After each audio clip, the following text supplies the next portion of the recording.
if we look at the way in which the world has shifted to a more knowledge-based economy, no one in their right mind can say that access to education is a bad thing, that access to education is something that we should be scared of.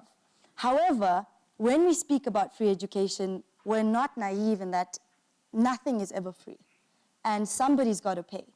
So there are various ways in which free education can be realized in the country.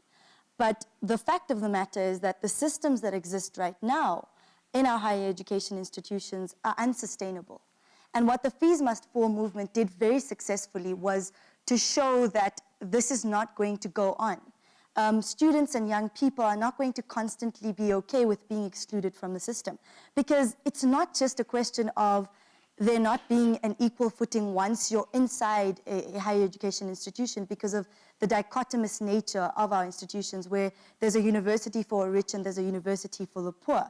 And that is a fact. So when you write your exams, you're not writing it on the same footing that somebody from a rural school is. I mean, just recently there's a study that's being done into Actuarial Science Statistics 1, and that course. Looking at the school that you come from really does shape whether you get through that course, which is a fundamental course to get through the year. And students from Limpopo have a very slim chance of getting through that course, for example, as opposed to students in Gauteng from schools that might be private.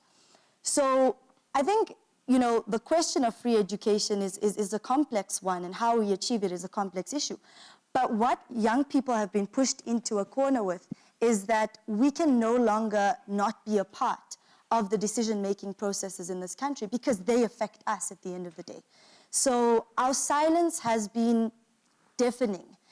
It's quite shocking that it's taken this long for there to be an uprising like the Fees Must Fall movement.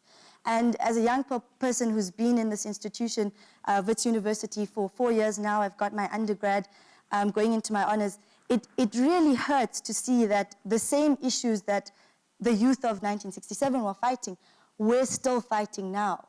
And there might be a shift in the narrative, in that we've become more reflective. So, for example, there's been a double amount of, the amount of black students in our universities has doubled over the years. But it's still not reflective of the demographics of the country. So we're not just talking about empowering those who are already in the system, but the fact that the system is closed. The doors of higher education and learning are shut in the face of students who are very academically capable. But because there's no funding, and because we live in a reality where being intelligent is just not good enough if you're poor, there is a fundamental fracture in the system that can no longer be ignored.